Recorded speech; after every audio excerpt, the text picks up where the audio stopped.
wanted to stop by and share with you a really fast project to use up the scraps you may have left over from some of that Christmas sewing that you've been doing.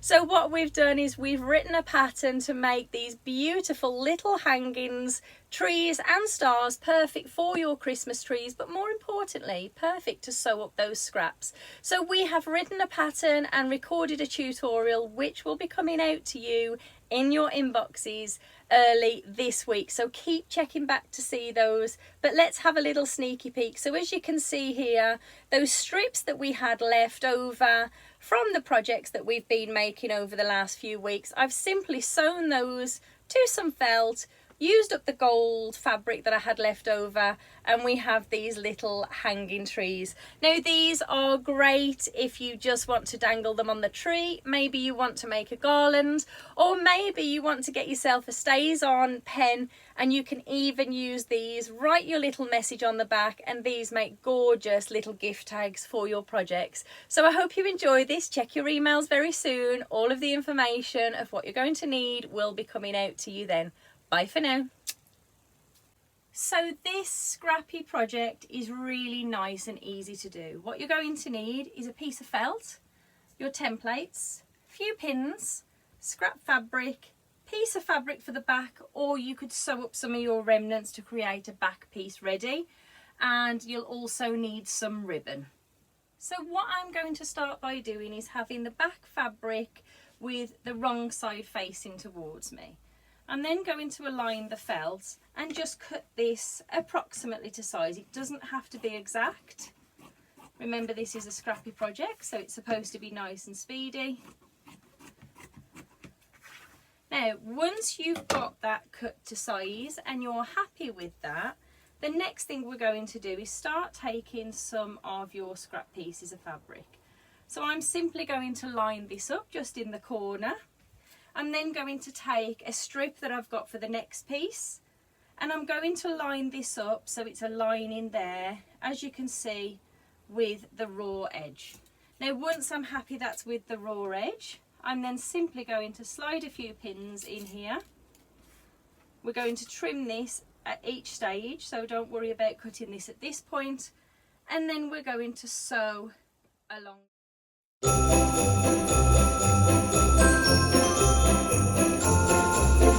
So now we've sewn that first strip, we're simply going to fold this back and give this a little press, pressing along that seam line. We're then going to take our next remnant and we're going to place this lining up again those raw edges. Now as you can see, this is quite oversized, so I am just going to trim along here for now. We'll do the same technique, so taking just a few pins and we'll slide those through those layers, remembering we have that backing fabric on and we want that secure. So again, we're going to take this over to the machine and sew along the raw edge. So as you can see, we have our third piece on, and we're just simply going to give that a press, and we'll continue to do this all the way across the project until we've covered the surface of the felt there. So just sliding that through. My raw edges here aren't marrying up perfectly, but I'm not going to worry about that. I'm simply just going to continue to sew along. So continuing with this movement now, just pressing this out. So as you can see here, I'm starting to get a little bit that's popping out and it's not quite filling the space. Now the fun thing is we can just simply take another piece, have a little look how these are going to line up, check you're happy with them. And what I'm going to do here, even though, let's just get rid of a few of those threads, even though this is going to be covered, I'm just going to continue to keep following the raw edges of the project. So sliding this on and sewing again.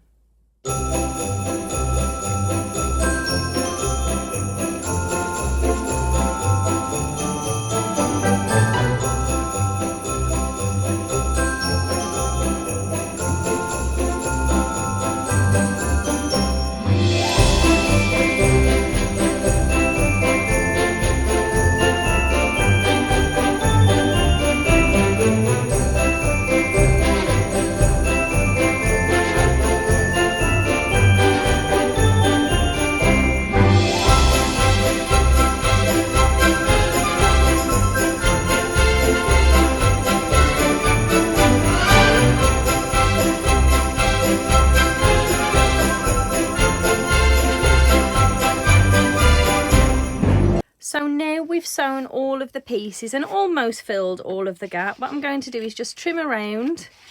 So taking off all the excess fabric. And again, this can go back into the pot for you to use for another project at a later stage. And then what I'm going to do is to just trim away all these excess threads here that are on the back. Give this a real good tidy up. Decorations. Now I particularly like decorative stitches, so dependent upon which stitch your machine has got, you might want to go around and add some of those little decorative stitches. I'm just simply going to add a few zigzags along some of these lines.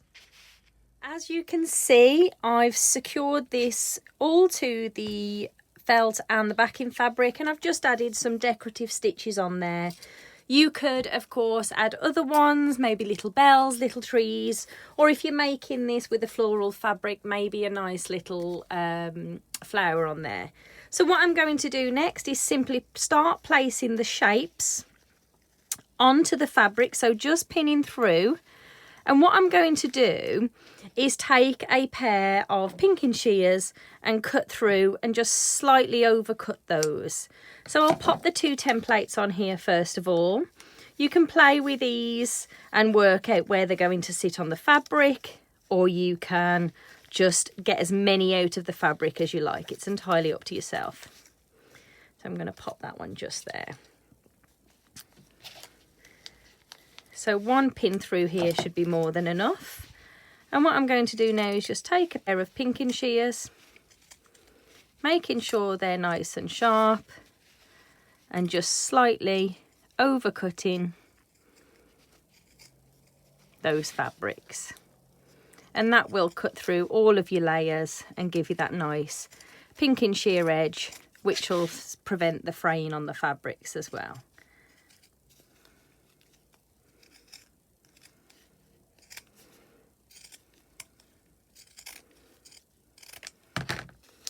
So there we've got our first little tree.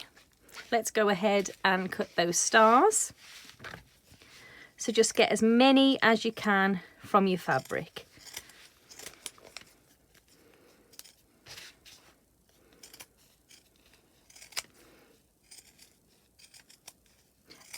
And because your remnants will be different sizes to mine, perhaps yours will end up completely different. Maybe you want to even cut up those remnants to even smaller pieces. But there you go, there's our first star. So let's go ahead and see how many we can get out of that panel.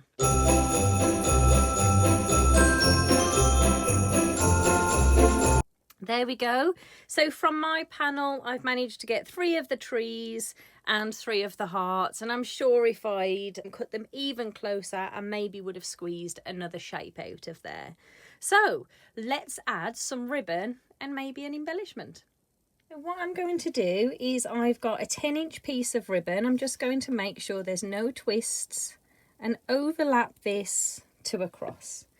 I'm then simply just going to place this in front of the tree, pop it under the machine, and just add a back stitch a couple of times on here to secure this in place. Now, if you're going to hand sew these, then please feel free to do that. Alternatively, you could hand sew the ribbon into position. It is entirely up to yourself. So I'll go ahead and do that with all 6 of my decorations.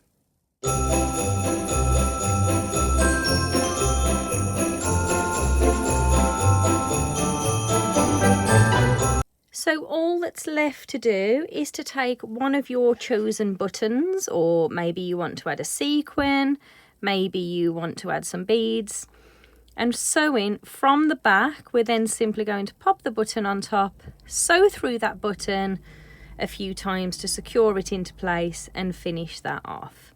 Now, if you like adding lots, you could also add things like rickrack along your seams there.